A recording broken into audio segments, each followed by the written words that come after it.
And now it's time for our lightning round with Brad Butt, the Vice President of Government Relations for the Mississauga Board of Trade. Brad, are you all set to go? Let's roll. All right. First up, Ontario is looking at a lockdown and curfew. How can they possibly do that, Brad? Well, Quebec has done it. They could do it, although my sources are telling me they're not going to implement the curfew part. However, there will be a more severe lockdown. I think we'll see many more businesses shut down for at least a month. They're really trying hard to just keep people at home, give them no opportunity to leave their home. So get ready for lockdown chapter 2. And on the vaccine rollout, we got a lot of finger pointing going on between the feds and the province. What's happening? Well, what happened is that the federal government did a pretty good job of procurement in the beginning, got a bunch of vaccines in the door. Some of the provinces weren't as quick off the mark to get jabs in arms. They sped it up. They've done it. Now they're running out. So the finger pointing is back and forth, but let's hope that more doses are coming in quickly and they'll get into people as soon as possible. The mayor was very proud of the number of vaccines that we've been able to roll out in Mississauga. Yeah, I think we've done a good job. Peel is a priority district for vaccines, given our COVID numbers. Trillium Health Partners have done a great job. Pearson Airport is looking at doing a COVID testing on site as you get off the aircraft. How's that going to work? Well, they've been asking for this. I mean, you know how the airlines and airports have been devastated by this pandemic with a significantly reduced travel schedule, both in and out of Canada. It's had a major impact. They're trying to do anything they possibly can to get COVID-19 tests done, negative tests so people can travel. Great announcement by the provincial government, and kudos to MBOT member Toronto Pearson Airport for leading the way.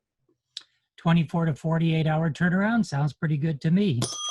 On the school front, many business people are wondering what the heck they're going to do with their kids. Is there going to be a school delay? Have you heard?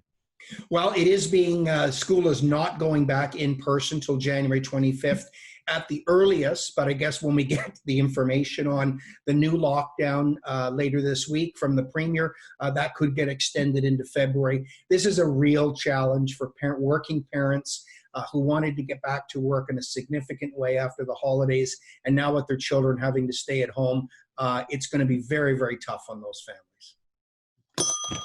On the south of the border, the U.S. political situation is heating up. We've only got a very short period of time until the new president is installed on January the 20th.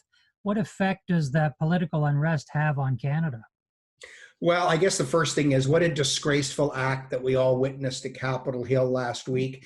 I can't even imagine. I was in the House of Commons when we had the lone gunman come in, and this was nothing like that. This was an absolute insurrection, disgraceful on all areas.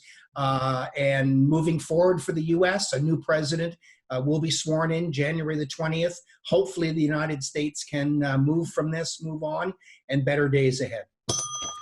And finally, on the PMPRB, which is the, I call it prescription, it's Patent Medicine Pricing Review Board, it's been delayed at the federal government. What does that mean for Canadians? Well, what it means is that these regulations that were supposed to come into force January 1st, we're going to send a real chill in the life sciences and pharmaceutical industry in Canada, which sends a message about research and development, research for things like, hey, a COVID-19 vaccine. So, I mean, you know, the government didn't think this well out, in my personal opinion. They may be going back to the drawing board, but the best thing they've done is to delay the implementation of the new regulations, because they would have been extremely harmful to the pharmaceutical and life sciences sector. And if anybody's interested, we did a podcast with Pamela Freilich, the president and CEO of Innovative Medicines Canada, and that's available on our website. Brad, thanks for being with us. Always a pleasure.